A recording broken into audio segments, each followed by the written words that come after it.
Your main thing was you had you were filling spots on some of these things. We may not be able to do that without people here. Right. And so this is where we, But a volunteer. yeah.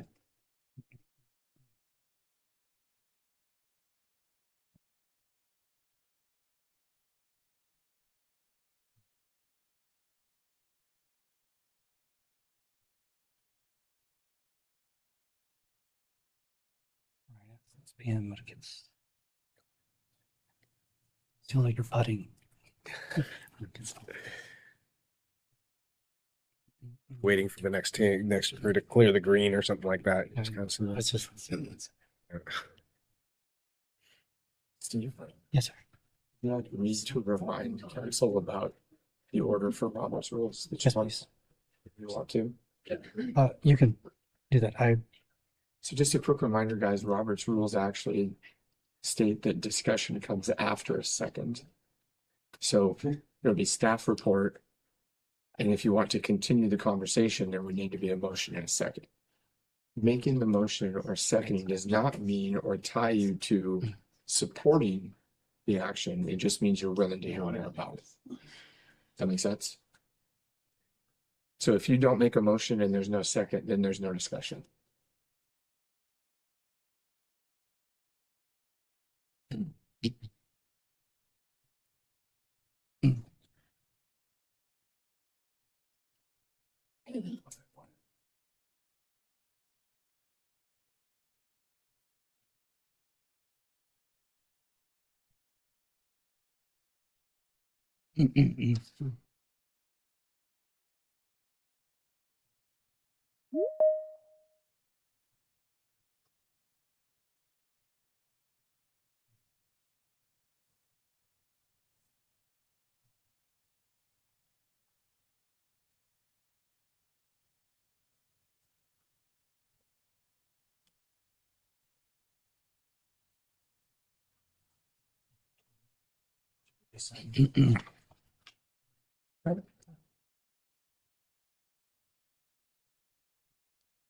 Got removed. Library and the Amtrak What was the question? got removed. No, it's under consent. So I don't think there was anything to discuss. But you can pull it. Anything that's on there, you can say, I wanted to have a question. I don't know. Apparently this agenda. Oh, I guess it is right there. Never mind. 6 p.m. We will call this meeting to order. We need to note the absences of some missing council persons. So we are first up with Councilperson Ballard. We need a motion to excuse. So moved. Need a second? Second. All in favor? Aye. Opposed? So moved. We need another motion to excuse Councilperson Warren. So moved. Second? Second. All in favor? Aye. Opposed? So moved. And we also need to excuse Councilperson Harris. So moved. Second. Second. All in favor? Aye. Against? That passes as well. Please join me in the Pledge of Allegiance.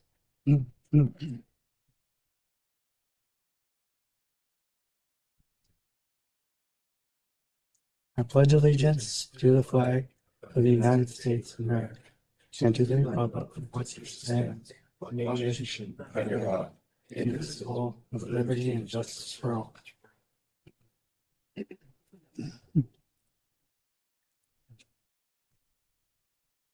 This meeting is being recorded.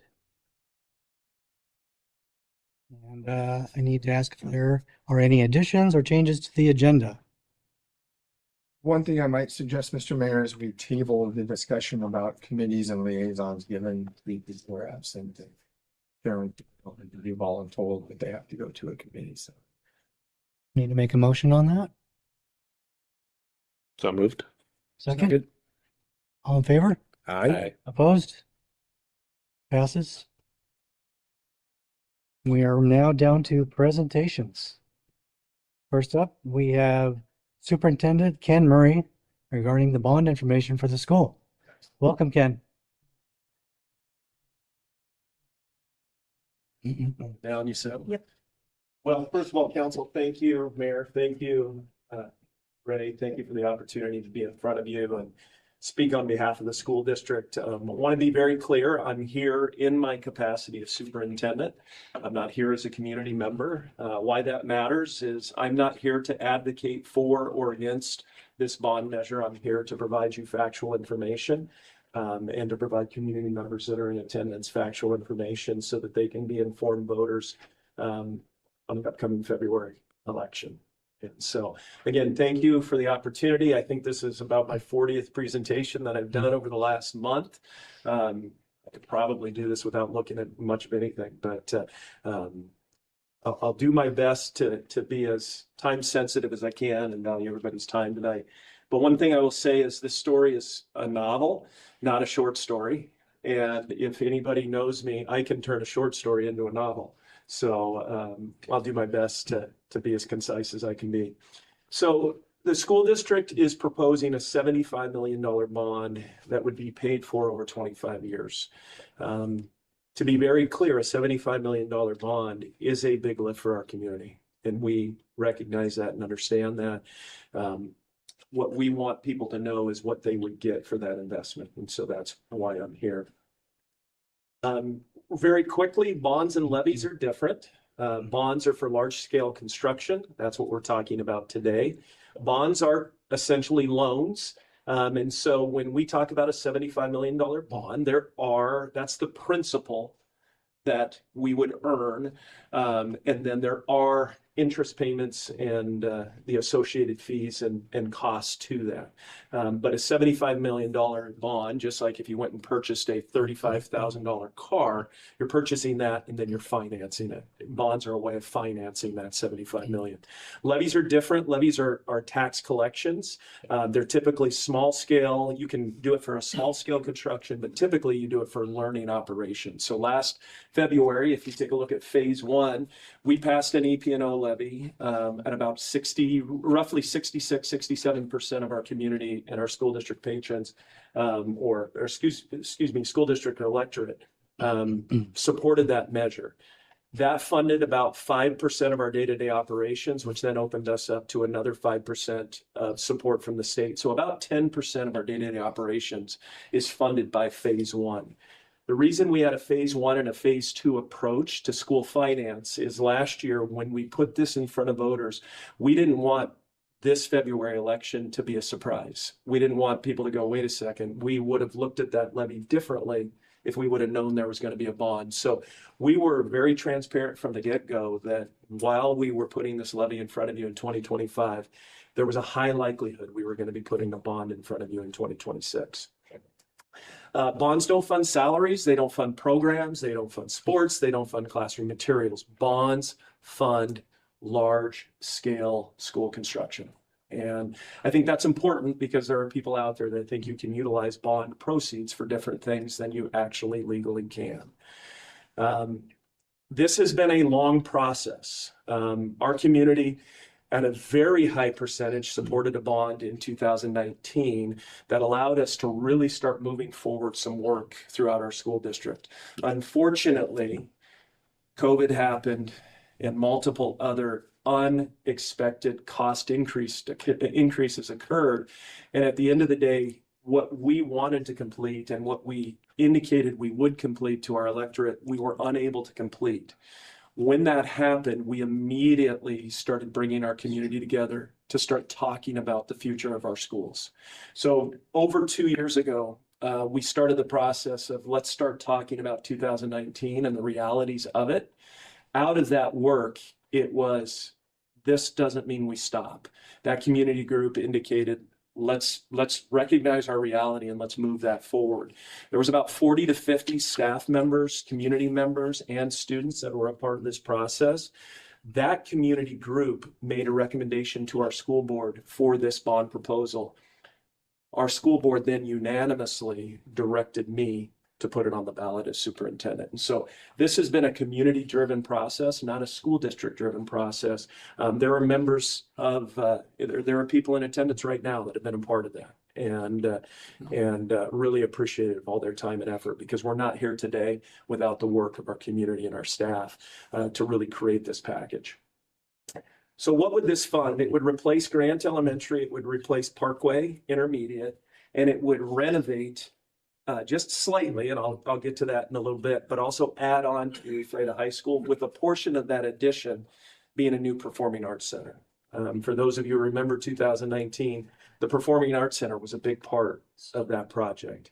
And that was just one of those things that we weren't able to complete. And so our community group said, that needs to be a part of this. And I'll talk about that in a little bit more. So why did our community group believe that right now is the time to do it? Well, the first thing is we have a tremendous number of students throughout our district that are still existing in portable classrooms. At Grant Elementary, it's over 40% of our students. And remember, Grant Elementary, these are 8 and 9-year-old students that exist in a portable as their home-based classroom. So these are kids that have to walk out into the weather early in the morning when it's somewhat dark, later in the afternoons when it's not quite dark, but you can imagine the elements. These are kids that have to leave their classroom just to go see a principal, talk to a counselor, or go see a specialist.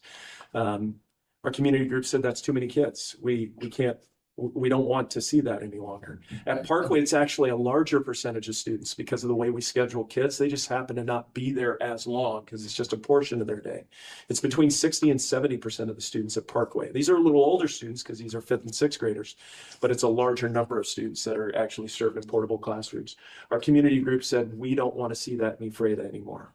And then also remember, up at Columbia Ridge, elementary kids that are K4 up there don't have to exist in portables. So you have 40% of one student population that has to exist in portables.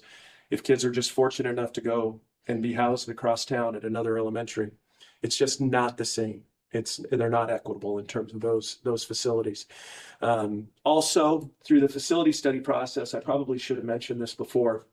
So on a previous slide, when I was talking about the 40 to 50 staff members and community members and students that were involved in building this package, we also had architects that were a part of the process, construction management companies, and finance specialists that have been a part of this process and been alongside us through all of this work. One of the things that they do is they actually do a facility assessment. It's actually called a facility study.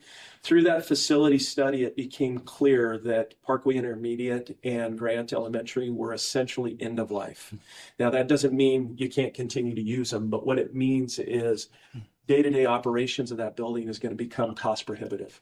And so we've been investing a lot of money to maintain those buildings. Matter of fact, I was just talking to one of the community members in attendance, Jane, that we have a portion of Grant Elementary that's actually sinking into the ground. And we monitor it on a day-to-day basis not a day-to-day, but every couple of weeks we monitor it to make sure it remains safe for our students. But that's just an example of how these buildings are starting to fail, and we're having to pump resources into them just to keep them maintained. Just as an FYI, Parkway Intermediate built in 1947. Grant Elementary built in 1957. So these two facilities are 70, 80 years old. And I will say I'm very blessed as a superintendent to have amazing people that have walked my shoes before me, and amazing staff members that have done just a tremendous job maintaining our facilities. But we're at a spot where we believe it's time.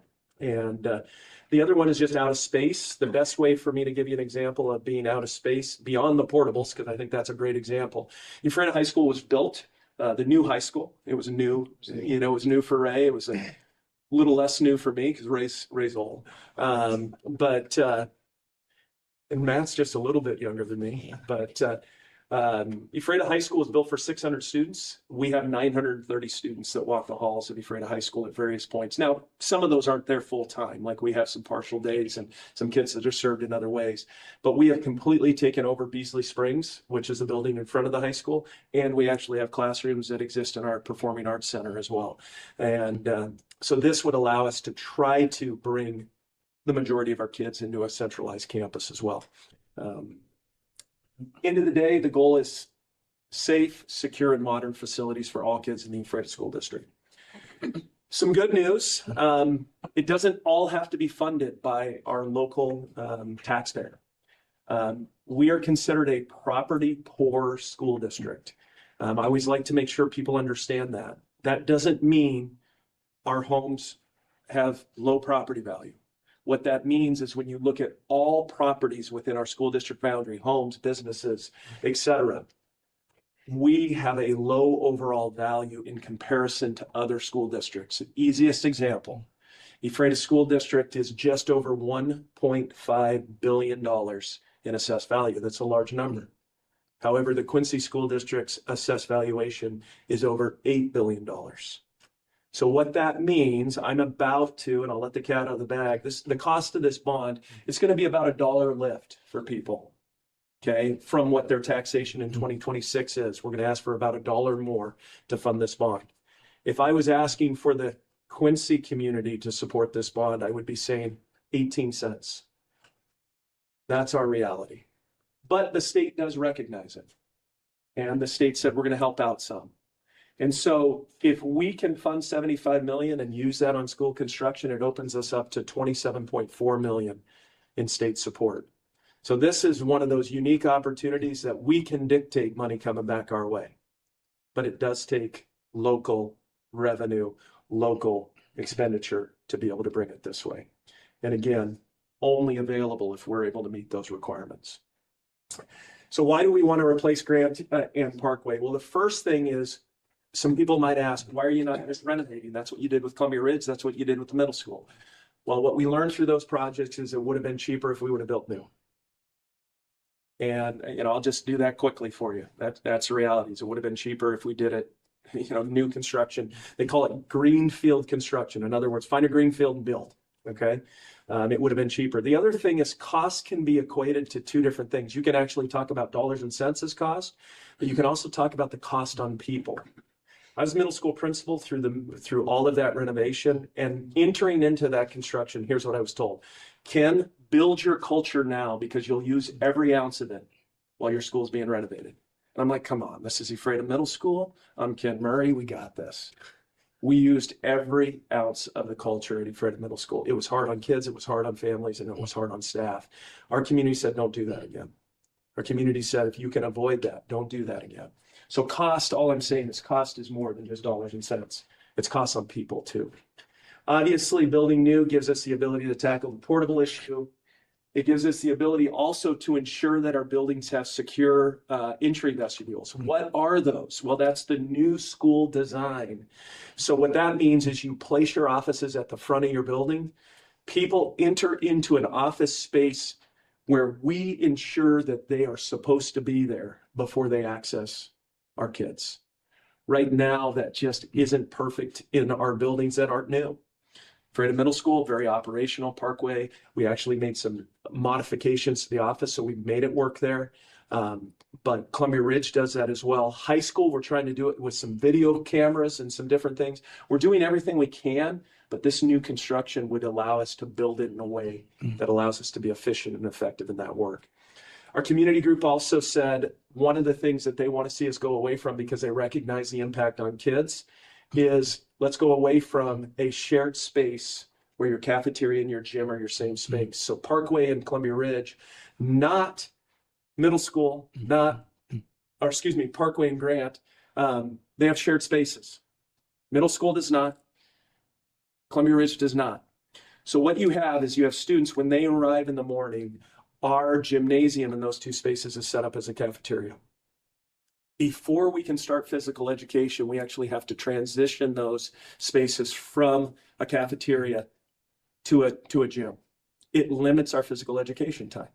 Then at lunchtime, we have to shut our gym down and turn it back into a cafeteria, which again limits physical education time.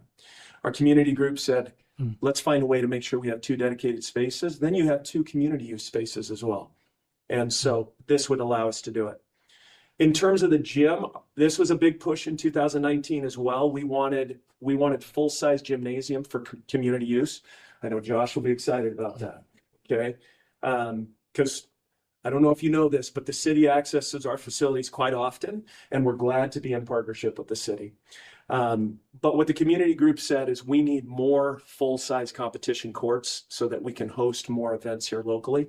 And so what we mean by a full-size gym is an 84 by 50 competition court with as much additional seating capacity as we can financially provide. I want to be really clear. You will not walk into the new the new Grant. I don't know why I keep doing that. It's the first time this has happened. I'm nervous because Phil's here. You will not walk into the new Grant Elementary and feel like you're in a middle school gym. It's an elementary gym. You can't put too much investment into your gym because if you do, it limits the amount of investment you can put in classrooms. And so we will do our best to make it as large as we can. You will have absolutely more seating capacity than you currently do, which is next to none. Okay, so, and then the Parkway gym would be a little bit bigger than that. Just these are renderings, so I want you not to jump too far on these. But this is what I want the community to know. There are some things that we are absolutely planning on. One, two-story construction. One of the reasons we're planning on two-story construction is it will reduce overall costs because second-story construction is cheaper than first-story construction.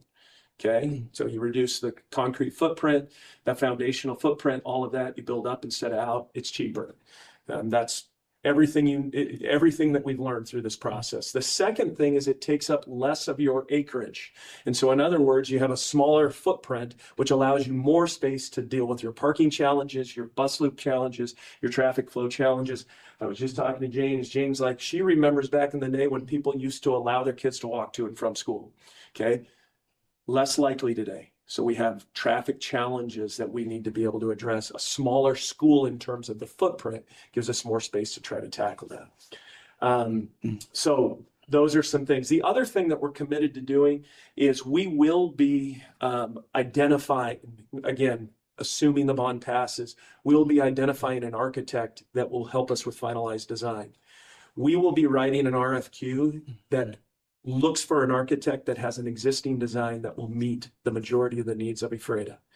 Again, our hope is that we can reduce cost. If we can reduce design cost, if we can reduce construction costs, that means that $75 million plus the 27.4 that we get from the state goes further and allows us to do more, if that makes sense. So we really want to respect our local taxpayer in every way that we possibly can. Just these again are just renderings. But the idea would be you take every single portable classroom, it turns into a brick and mortar building. So it takes everything that's there and we've replicated that building, meeting every need that we currently have.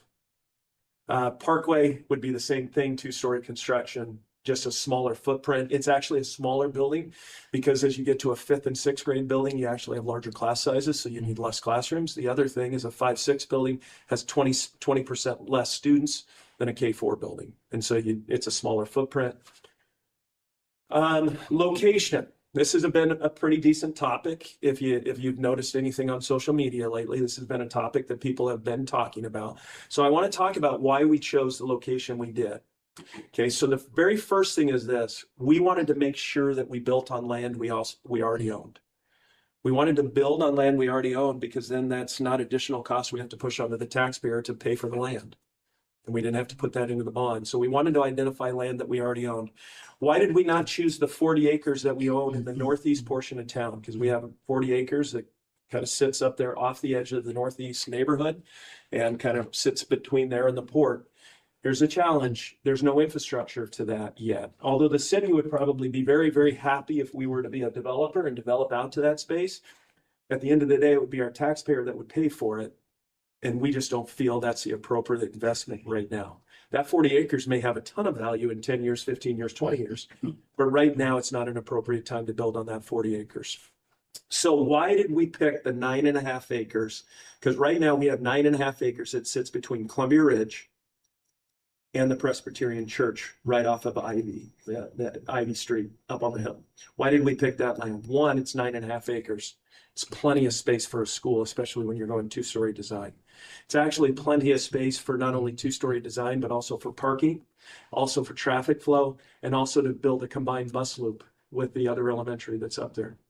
The other thing that it does is it gives us the ability to look at a potential K-4 campus that's potentially structured differently. Maybe it makes sense to put all of our kindergartners in the same building instead of two different buildings, all of our first graders in the same building. I want to be clear, we have not made that decision. That's a decision that would be made once this bond passed, if it does. Not today, but this gives us the opportunity to do that. Some people have said, why would you not just build it near where it is right now? Well, part of the challenge was, if you've ever been down around Ephrata High School and Grand Elementary in the morning or the afternoon, small streets, huge traffic flow problems, too many cars in one area of town. We need to get that big school out of that space. Now, I want to be clear, Parkway would land there, because we have every plan to move Parkway from where it currently exists to essentially where Grant is at. A little different, because we want to build on a green field, but we want to move Parkway there. Why is Parkway a better option than Grant? Well, one, let me talk about why Parkway is not a great option where it is. Some people in our community have said, well, you got a big field there to the south of Parkway Intermediate. Build there. That's your guys' property, not ours. That's city property. We can't build on your property. Our property goes to the north of Parkway Intermediate. There's elevation challenges, there's road challenges, there's canal challenges. That's not an ideal location to build a school in a new field. So we needed to go somewhere else. We landed here because, remember, Grant Elementary, Parkway Intermediate, Parkway's 20% less students. So we've already reduced traffic flow by 20%. Second reason, this is a smaller building. That land is actually smaller than the land we have up on the hill. When you think of all the athletic space, tennis courts and all of that, we can land a building there. 5-6 students, there's a higher propensity for 5-6 students to walk than K-4 kids. Okay? Also, K-4 kids, the likelihood that they're put on a bus is less than 5-6 students. So all of those things combined, we believe, will greatly reduce the traffic flow challenges down there. That's why we chose to shift those buildings the way we did. Also gives us the ability to build a shared bus zone down there with our 5-6 building and our high school, and build a large gym right next to Ephrata High School. I want to go back to that bus zone just real briefly, because I think it's important for our community to know this. Currently, our kids every morning and every afternoon, if they're on district transportation, potentially go through 5 buildings every morning and 5 buildings every afternoon. We are talking about a shared bus loop at Ephrata High School, Parkway Intermediate, a shared bus loop at the Grant Columbia Ridge campus, and then our traditional bus loop at the middle school. We went from 5 stops every morning to 3 stops every morning, 5 stops every afternoon to 3 stops. And I'm just talking about the school stops. We believe it will get our kids, it will increase our efficiencies by 15 to 20 minutes every morning and 15 to 20 minutes every afternoon. That means kids are home longer and they're home earlier in the afternoon, which is a beautiful thing in our opinion. Why take on the high school right now? Well, the very first thing is, and I want to be clear, this was the people that were a part of this know that this was something that we beat up a little bit, because we recognized that the cost of this bond was growing. And one of the options, we didn't think waiting on Grant was an option. And we also didn't think waiting on Parkway was an option, because we saw the conditions of those facilities. But waiting on the high school was potentially an option. Here's what our community group said. When you look at the cost of renovating and updating a high school, there's no way to do it in a single bond. The cost is too high. So if we don't start now, that means we can't start the high school for another 15-ish years, which means you can't finish the high school for another 15-ish years, which means we're 30 plus years from the high school being done if we don't get started now, which means the high school when it's done is 70 years old. Our community group said we can't wait that long. We already have 330 students more than the capacity of it. You got to start now so that we can potentially finish it in a future bond instead of 2 future bonds. It would allow us to take care of the secure vestibule. Currently, the office sits in the middle of the building. We can move it to the front of the building.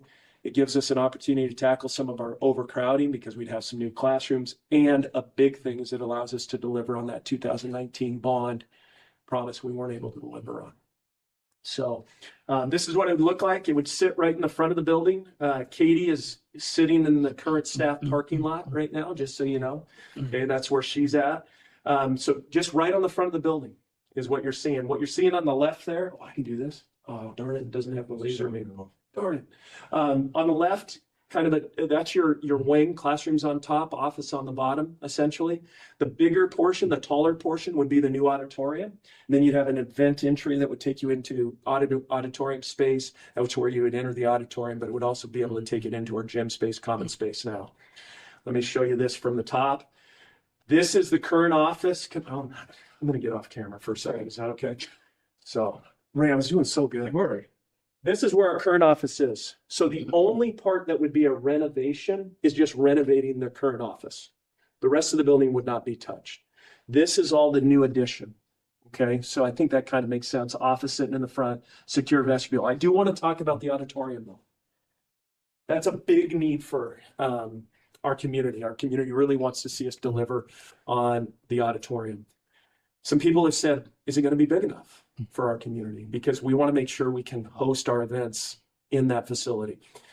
Current PAC, when it was redesigned for 480 capacity.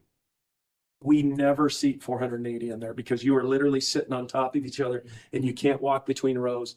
And if you've ever been in our current Performing Arts Center, there's pillars in the back of the building and you sit behind pillars and you can't actually see the stage. So Cabaret, if anybody's ever been to Cabaret, it's one of the largest events that we host in our PAC. 325 is what we set it up for. This would be 550. Okay, 550 is what they call kind of the Goldilocks zone for schools our size. You want it big enough that it hosts your large events, but you don't want it so big that it feels empty when you're hosting a smaller event. So that's the PAC or the new auditorium. Timing, design would start right away. As soon as we secured our architect, we would roll into design. Construction would actually start right at the end of next school year. Greenfield construction would take about 15 months. So the following school year, we would move into a new grant and a new parkway. High school would be 1 year later. The reason high school would be 1 year later is because we may want to use the Grant Elementary site to house high school kids while the front of that high school is being worked on. At the end of the project, we would still maintain Parkway. We would hold on to it as a facility and utilize it for whatever the district's needs are at that time. Okay, whether that's moving our preschool, whether that's district office, whether that's a combination of both. The only thing we can't use it for is K-8 instruction, because that's what allows us to access state dollars. Grant would be taken to the ground, and we would utilize that space to be able to rebuild parking, bus loops, all of those things. There is a community push to maintain the gym. Rock Whitty, if you know Rock's beautiful. I love the man. Rock wants us to keep the gym, and I've told Rock if there's a way to do it, we will, because it's another gym in our community. Why wouldn't you? Okay, but I just can't commit to that in this moment. Okay, if you're at the town hall, it was wonderful how he described that space. So cost to homeowners. Very first thing I need to let everybody here know is there is relief for seniors. There is relief for disabled adults. There is relief for veterans with a service-related disability. I don't provide that, the county does. And so this is a direct link to the county assessor's website where you can potentially receive some tax relief from any type of property tax. I'm going to tell you that what you're about to see, I'm going to actually talk about overall taxation from a school district. You know, as a city, you guys can tax in various ways. We too can. One is an EP&O levy. That's what we passed in 2025. We have another one planned in 2029 because EP&O levies kind of have lasted for time and all eternity, it seems like. And until the state funds public education differently, it's likely that it'll continue. So we're planning for that. Transportation levies are how you purchase yellow school buses when you need them. We don't believe we're going to need to use a transportation levy because right now, the way the state replaces your buses, we're set up very, very well to maintain our fleet. We did have a transportation levy recently, though, that purchased 4 school buses. Capital levies are small scale construction. These are for, for example, we built a new storage facility that's across Frey Road from our soccer field, or from where our soccer field sits. That was voter approved. We replaced all of our athletic field lighting at our baseball field, softball fields, and soccer field. Voter approved. We upgraded some of our safety and security technology at the high school. Voter approved. We're currently putting money into our transportation and maintenance facility. Voter approved. Small scale construction can be funded through a capital levy and then a bond. We're going to talk about rates per thousand because that's how our taxation shows up when we find out what our taxes are. It's all rates per thousand. I do want to let you know that the school district has always estimated growth conservative, because what that means is then when we tell the voters that you're going to pay $4, if we estimate conservatively and growth is actually twice what we say it's going to be, instead of paying $4, voters will pay $3.85 per thousand. We would much rather tell them a rate here and it comes in here than be really aggressive on the front end and go to voters and say, hey, look, you're hardly having to pay anything, and then they pay more. We would much rather tell people they're going to pay more than we expect than less than what we expect. So we estimate conservatively, and as you can see, our models are based on 4 and 3%. 25-year average in Ephrata is 6.1%. This is another thing that a lot of people don't know. A lot of people assume that when your community grows, that just means a school district collects more money. That's not what happens with growth. Okay, if all of us in this room are paying the bill this year and 5 more people join us next year, that's just more people to pay the bill. Growth is a good thing. Okay, growth is a very good thing, and I know you guys know that as a city. So this is, sorry, Ray, I'm doing it again. This right here is the EP&O levy that's lasted for the longest time. This is a transportation levy that bought 4 school buses. Notice it's done. It was done last time there was taxation was 2024. This is that capital levy that I was talking about. I want to show you. It will be paid off this year. So all the capital levy collection will be done. This is the existing 2019 bond.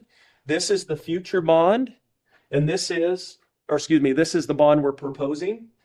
This is a potential future bond. Earlier, I told you about $1. That's what we're looking at. If you're looking at current taxation for 2026, this bond would cost voters about $1 more per thousand. So what does that equate to in terms of kind of our monthly bill? It's about $30 a month for the average home in Ephrata. I want to be very clear. Most individuals, when they present this information in front of a group like this, would say, based on a $100,000 home, $100,000 homes are very, very rare in our community right now. So what we did is we actually looked at the data. A $300,000 home is the average home in Ephrata right now.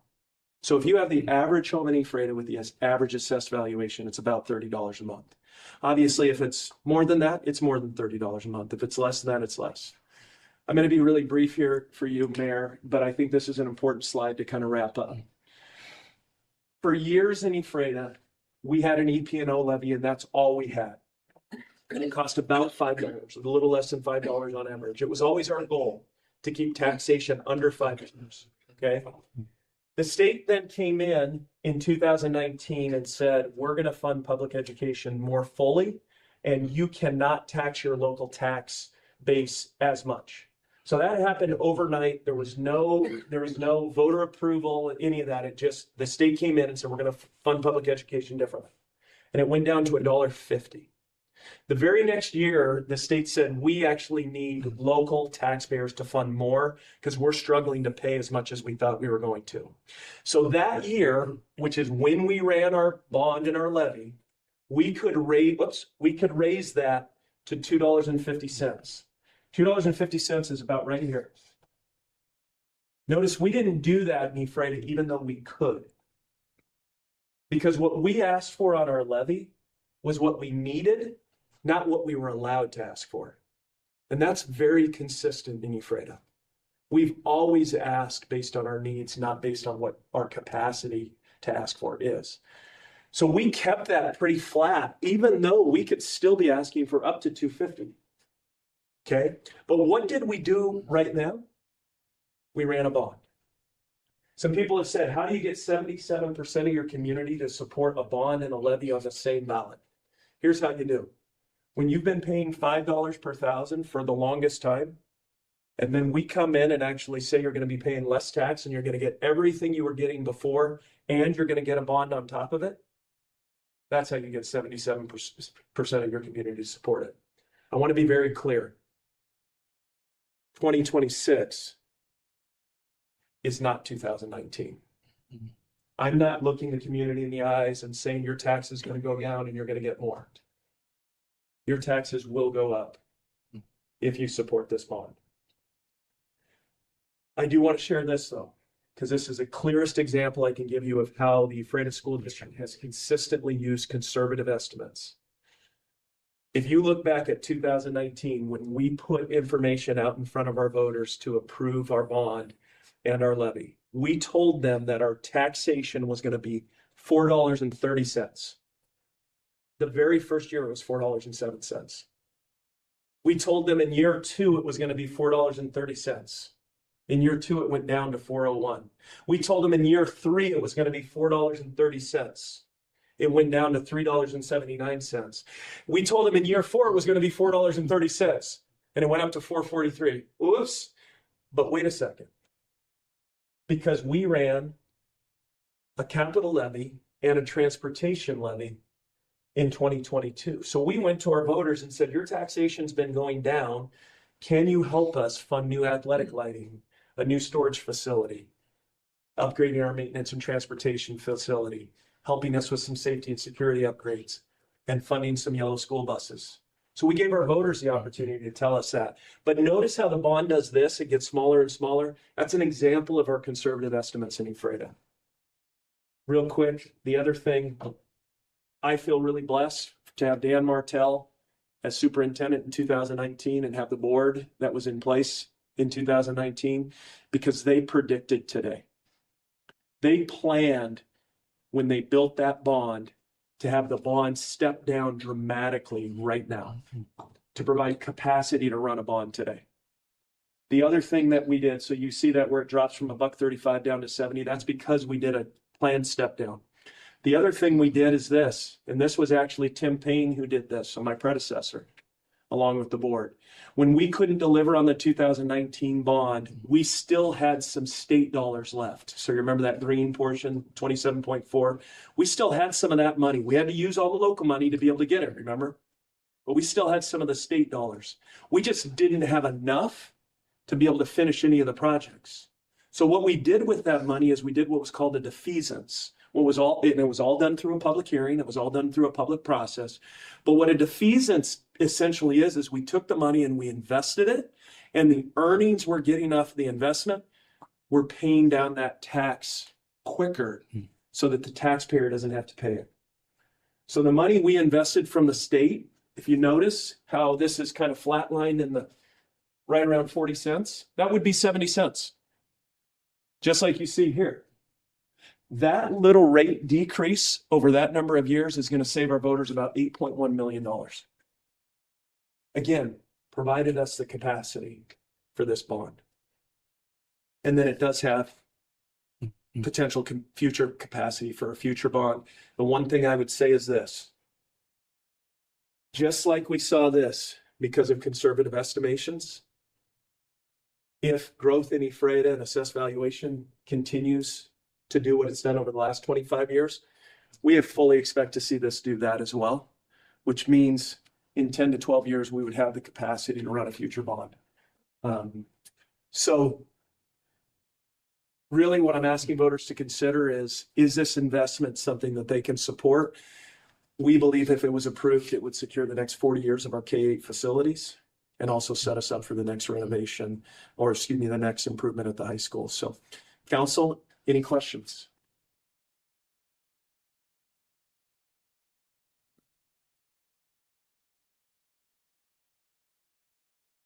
No questions? No. Answer them all before. I got just to ask. I answered them in the presentation, so I was hopeful. I was hopeful. I'm guessing I can't ask the community for questions, but. Well, thank you very much for your time. I appreciate it. I know I went a little long, but That's okay. you did give me take your time and do what you need. So You're always welcome here, Ken. awesome. Thank you, Mayor. Thank you so much. Thank you.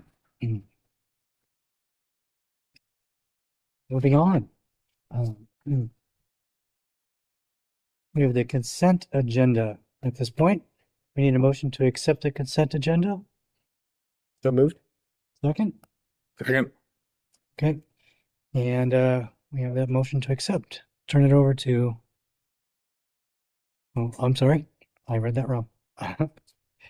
Moving on to staff, committee, and agency reports. We have the staff reports in the packet. And Chief Koch, we had a question from the public regarding where we are at with the personnel in your department and when they might see someone assigned to an INET position. Yes. Um, I'll get that. I just also wanted to address, when I was compiling the 2026 numbers, I discovered a couple errors in the council report that's in your packet. The first is under property, and I fat fingered it and put the total amount in instead of what the total was for December. And then under the 2025 year to date, with arrests, there was an issue between NIBRS and my spreadsheet. So I put those corrected numbers and wanted to bring that to your attention. So any questions on that? All right, next slide. So the question with INET. So currently this is an org chart of the department. You can see there's a couple of vacancies. In the one column with Sergeant McLaughlin, there's a vacancy there for a patrol officer. And then we have 2 vacancies for detective. This year, 2025 was successful for us, kind of met our goal to bring our staffing up. And currently on paper, we're full staffed. As you can see at the bottom, we've got 3 positions that are kind of sitting away from the rest of the org chart. Those 3 are in various stages of training. Officer Roman Hernandez has graduated the academy and he's going through the FTO program right now. Ricky Burkett is currently at the Basic Law Enforcement Academy. And then Colton Murray is going to the academy in February. So essentially they're not working and on solo status. So on paper we're full staff, but operationally we're still not there.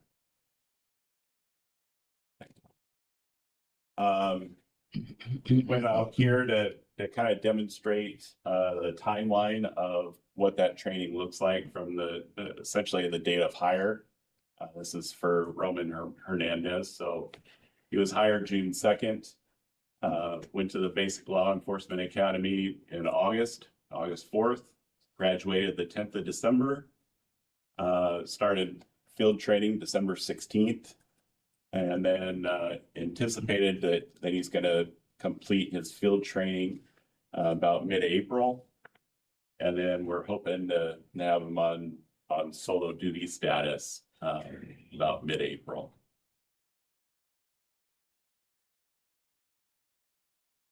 This is for Ricky. He was hired in October. Obviously, went to the academy. He's scheduled to graduate in March, the end of March. He'll start field training after that. Anticipated completion of his field training the end of July, and then shortly thereafter be on solo status. Oh. And then Colton Murray, kind of the same thing, December 1st. And then we're looking at about late October that he would be on solo status. Where that's important is we're looking at filling the holes in patrol. Obviously, the first step is to make that whole.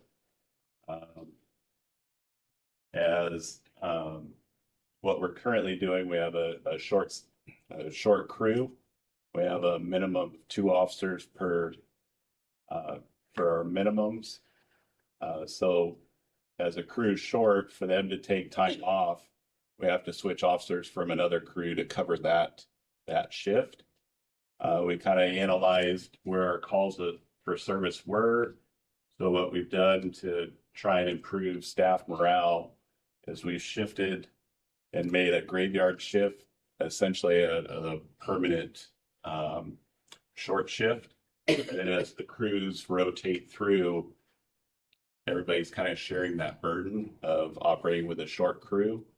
And then obviously having to support if vacations or sick leave, that kind of stuff come up to fill that. So kind of learned from our mistakes in the past. We used to operate that if a crew got short, somebody left. Essentially they were short until we had backfill. So we've kind of learned from that mistake and tried to make it equitable and then to share it, because what we saw was kind of burnout with that crew. They felt that they were a burden for the other officers to have to change their schedule to cover for their vacations and sick leave and that kind of stuff. So we're currently doing that model. So essentially we're going to have patrol full staffed when Roman Hernandez gets on solo status. And then our plan is when we get Ricky trained up and on solo status, then he would be backfill into patrol, and then we'll fill our major crimes detective position. And then when Colton's done with his training and ready for solo status, we would look at it filling that second position, which could be the INET position, which would be about mid to end of October of 2026. I know that was a lot. Any questions?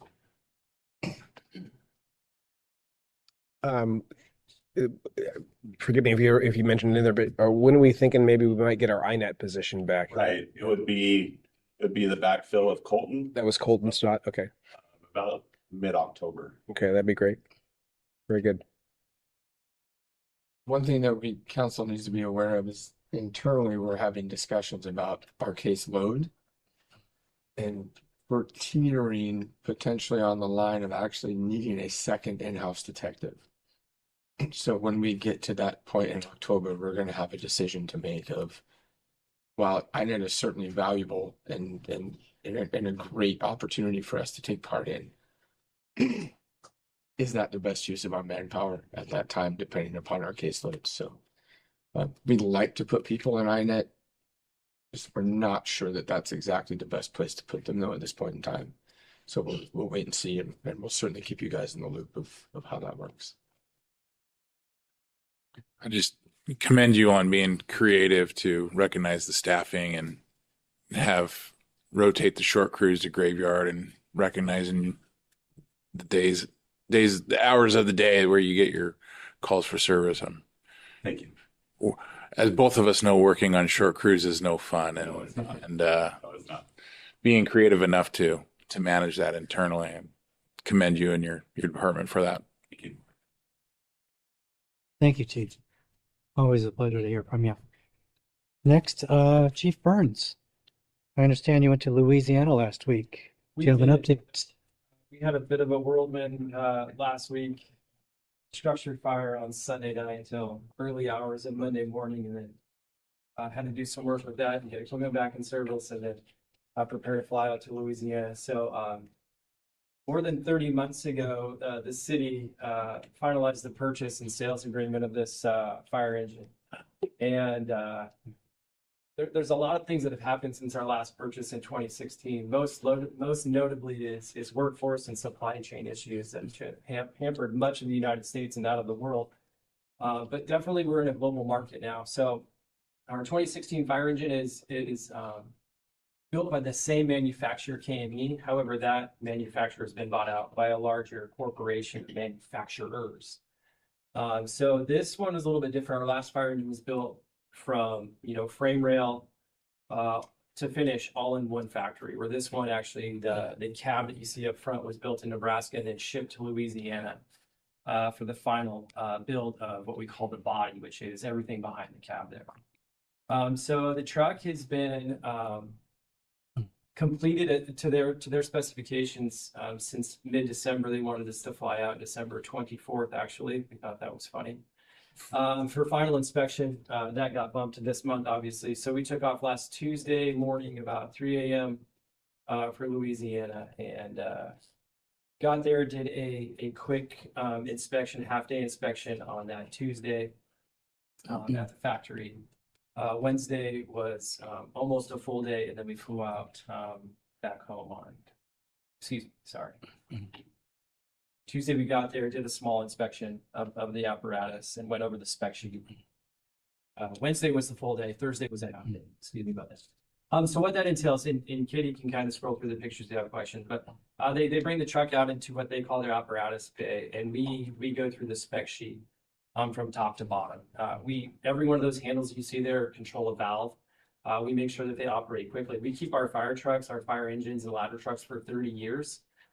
So if it doesn't have good fitment at the very beginning of inspection during final inspection of that use of those valves, what do we think it's going to work like in 30 years from now? So we were super picky all the way down to using being underneath the truck. And if it had an oil drip, we wanted it investigated. We wanted to know why. That right there is the pump, and the access panels are open. That's the largest access panel we have.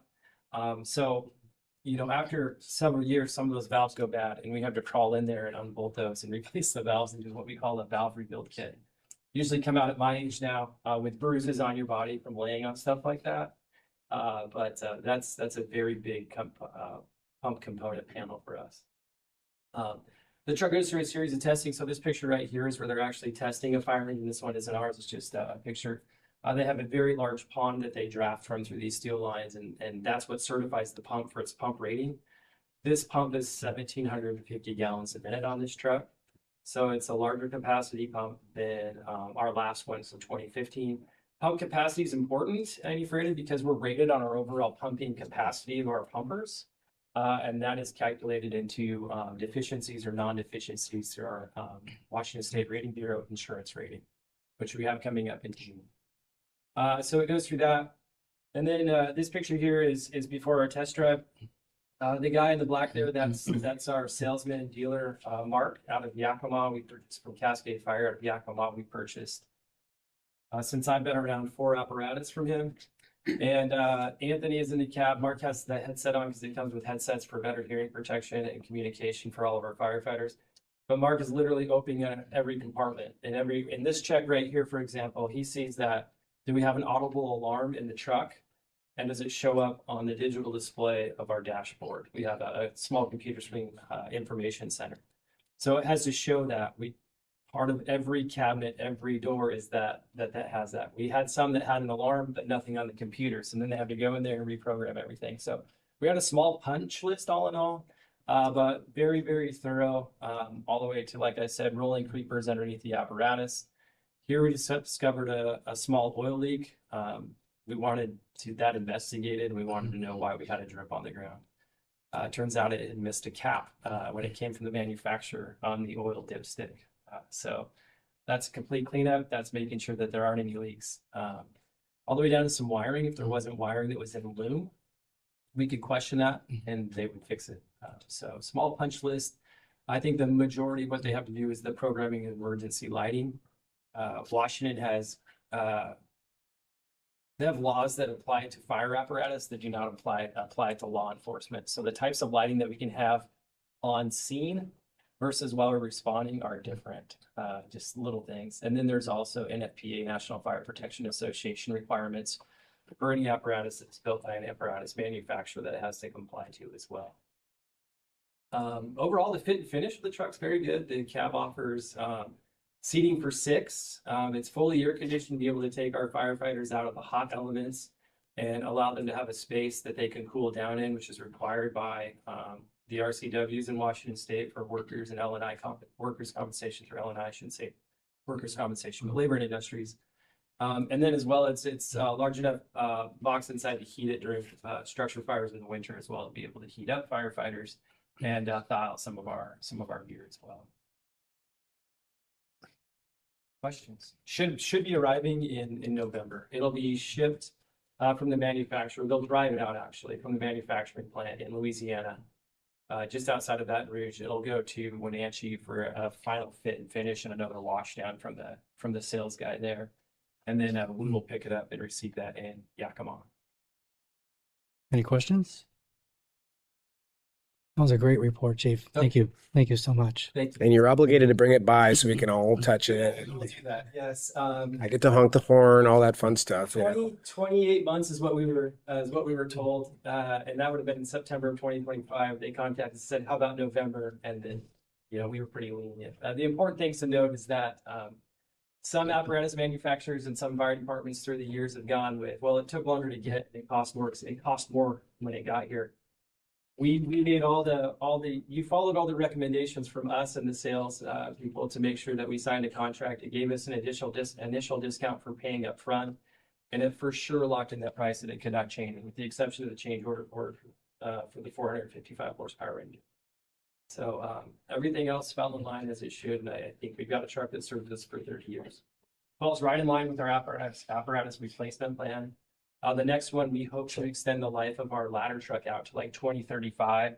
And then we're really close to our big three apparatus being on a 10-year rotation. So not that we keep them all for 30 years, but we've separated those purchases of big apparatus 10 years apart. So if we need to finance for 10 years, it allows us to do that. We can continue to put money in the bank between those two. So I think we're there, and it's falling in line with exactly what the voters approved with that bond initiative from 2015.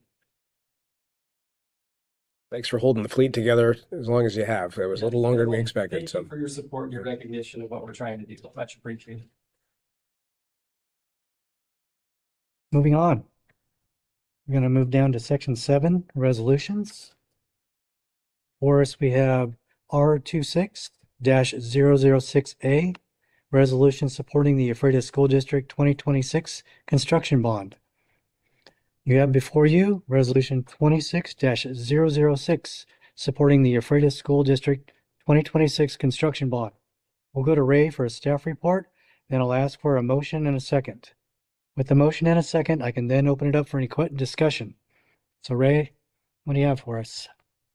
I was contacted by one of the counselors and some members of the community asking if the city would potentially put forward some type of support of the 1.6 construction bond, which you just heard about from Ken. We checked with legal, it was absolutely allowed. So we put this together at the request of the counselor and some other members of the community. I think Ken explained everything for you pretty thoroughly. We also have some information in the staff report. If you have any other questions, we'd be happy to answer them for you. I'll just say that we have a tremendous working relationship with the school district. As Ken pointed out, we're in their facilities a lot for a lot of our different programs. What they're looking to do expands on what we're able to offer for different programming as well.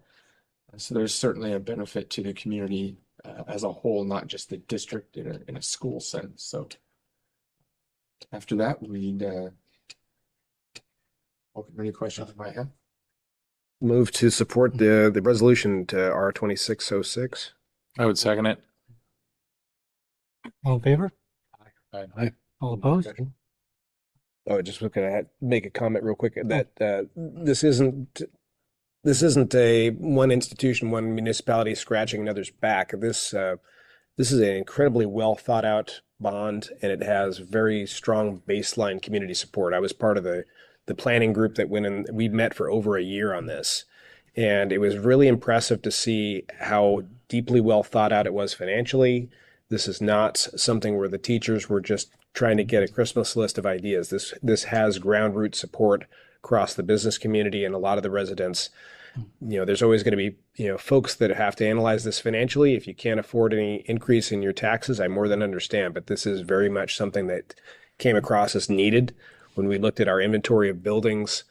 Buildings like Parkway, Beasley Springs, the old Pack and high school gym are not old. They were old 40 years ago when we closed them, and we had to reopen them to accommodate the growth that we had. So this seems long overdue, and it seems financially pretty well timed. If we put this off, I came away believing it was going to be a bigger list and a bigger bond in a few years very rapidly. So I'm strongly supporting it. Additional comment. One of the things too that comes up is that everybody is focused on the fact that we'd like to have an opportunity to attract new businesses, manufacturing, growth to the area. And we have talked about this back and forth over the course of time, and there's always things that come back to as far as what are our employers looking for? They're looking as far as, do you have the housing? Do you have public transportation? And what is the condition of your schools? Well, you know, those are all in pretty good shape. Let's go down the checklist. Maybe we should consider Ephrata. Doing this type of retrofit as far as the buildings are concerned is a big plus to that list. And Mayor, just as a point of order, because this is a resolution in favor of a ballot initiative, you do have to ask if any members of the council or the public would like to express an opposing view before you take action on it. I apologize. As Anna just pointed out, do we have anyone from the public that would like to speak? Yeah, I'm not surprised no one. It's okay. It's okay. But we do have Was provided. Thank you, Mayor. we do have statements from our absent counselors, Warren, Millard, and Harris. We would like to have them, well, they would like to have them read and be entered into the record. Katie? Okay, so this first letter is from Counselor Millard. As a longtime resident and graduate from Ephrata High School, I know that Ephrata has always taken pride in being a community that invests in its kids. I've spent many years representing the citizens of Ephrata on City Council. However, I'm writing this statement in support, not based on politics or my council position, but on my years spent volunteering in this community. Financing local businesses through my career in banking and running my own small family business. Having an efficiently run modern school district is one of the most important things to attracting new businesses to locate in Ephrata. This has been a hot topic over the past years as many residents believe not enough is being done to help Ephrata recruit industry, manufacturing, or even data centers to our town. No successful business wants to relocate in a town where the schools are failing. They're looking for a strong school district that local residents take pride in and that will graduate students that will be in their future workforce. The upcoming school construction bond is an opportunity to continue to show our pride in our schools and that tradition of excellence in Ephrata. After a 2-year community-driven review of our school facilities, the district is asking voters to approve a $75 million bond that will replace Grant Elementary and Parkway Intermediate and begin long overdue renovations at Ephrata High School. Grant Elementary, built in 1957, is now nearly 70 years old. More than 40% of its students spend most of their day in portable classrooms, a clear sign that the building no longer meets the needs of our children. Parkway faces similar challenges with deteriorating infrastructure and outdated systems that scored just 55.4% in a recent condition assessment. These are not small issues. They directly affect safety, accessibility, and the quality of education our children receive. The bond also addresses aging and inefficient systems at Ephrata High School, where several components, including the Performing Arts Center and the 1937 Beakley Annex, scored significantly lower than the main building in the district's assessment. Renovating now ensures that today's kindergartners will actually benefit from the improvements during their time in Ephrata schools, rather than waiting another generation. Importantly, passing this bond unlocks approximately $27 million in state matching funds, money that only becomes available if our community approves the local share. Without the bond, those dollars simply go elsewhere. This proposal is not extravagant, it's essential. It replaces buildings that have outlived their intended lifespan, reduces reliance on portables, improves safety and energy efficiency, and ensures that Ephrata students learn in environments designed for modern education. Supporting this bond is supporting our kids, our community, and our future. Strong schools strengthen neighborhoods, attract families and new businesses, and protect property values. This is a responsible, forward-looking investment, one that reflects who we are and what we believe Ephrata should be.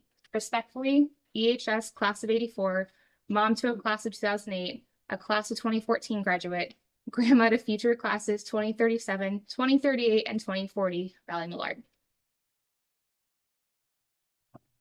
This is from Councilmember Harris. Hello, I would like to express my support for the upcoming school bond. Stronger, updated schools will lead to stronger community, which may lead to attracting more businesses. Thank you, Kathleen. And finally, from Councilmember Warren, I have worked in both Grant and Parkway, and they both need to be replaced as they are in dire shape. I spoke with students at the middle school who the previous year were at Parkway, and they all said they enjoyed the middle school more than Parkway because the learning conditions are better at the middle school. I have found the teachers at both Grant and Parkway are incredible, but the learning conditions are what is lacking. Okay, with that, there is a motion and a second on the floor. One more comment. Oh, one more. Just as a point of interest, both the Ephrata Chamber of Commerce and the Ephrata Port District have expressed support or resolutions in support of the bond issue. Noted. We have the motion and the second. All in favor? Aye. Aye. Or I'm sorry, opposed?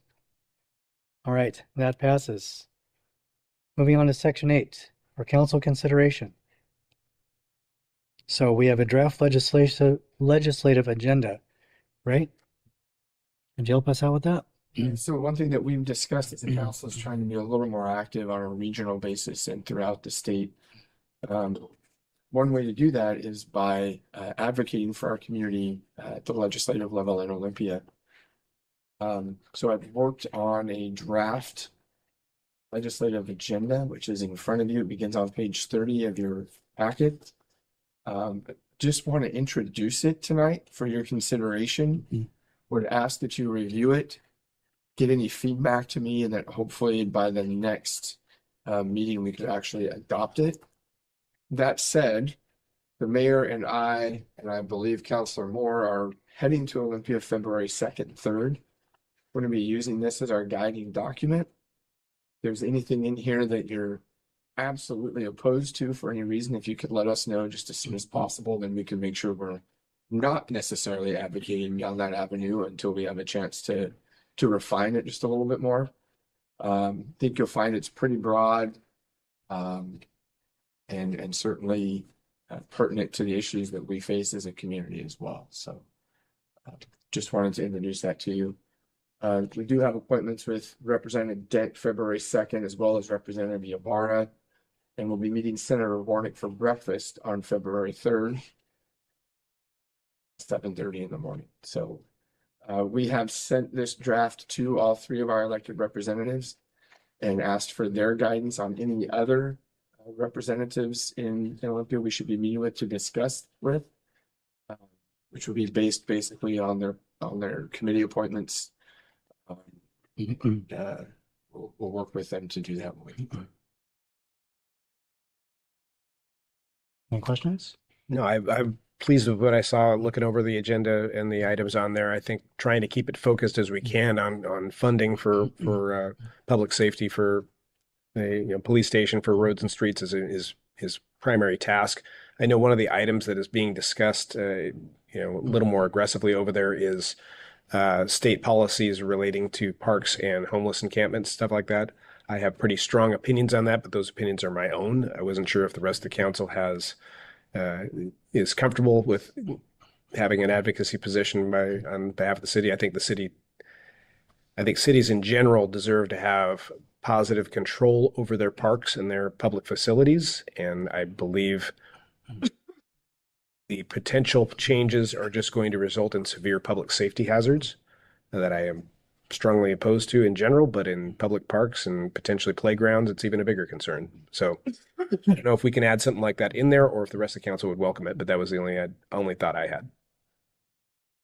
It's a very hot topic. And AWC, the Association of Washington Cities, is also advocating against that. So we can certainly add that into our advocacy. Any more comments? I would just support what Councilor Moore said. Okay, moving on. Number 9, items for council action. We are looking at council committees and liaisons. Tabled that. Like to get a motion for that? We tabled it, I believe, earlier in did the we? meeting. Mhm. Oh, I'm sorry. It's okay. You didn't want to volunteer anyone that wasn't there. Next, we are on item number 10, Administration reports. We're looking at the Leadership Institute of NCW graduation February 4th. Yeah, so the city's been in a partnership with various groups around Grant County in putting on a community leadership institute. I think we've shared that with you before and gave you copies of their syllabus and the curriculum they're using. Their graduation ceremony is February 4th. It will coincide with your next council meeting. You will all be invited to share in a meal and some ceremonies over at the ERC. And they do have some students who will be addressing that meeting. So just want to give you guys a heads up. Great program, very well run. We had various levels of representation from in that class trying to learn leadership skills from various churches to actually the Blue River Reclamation and the irrigation district also had people that were involved in it. So I want to give you a heads up on that. Any questions? That wraps it up for us today. Meeting adjourned.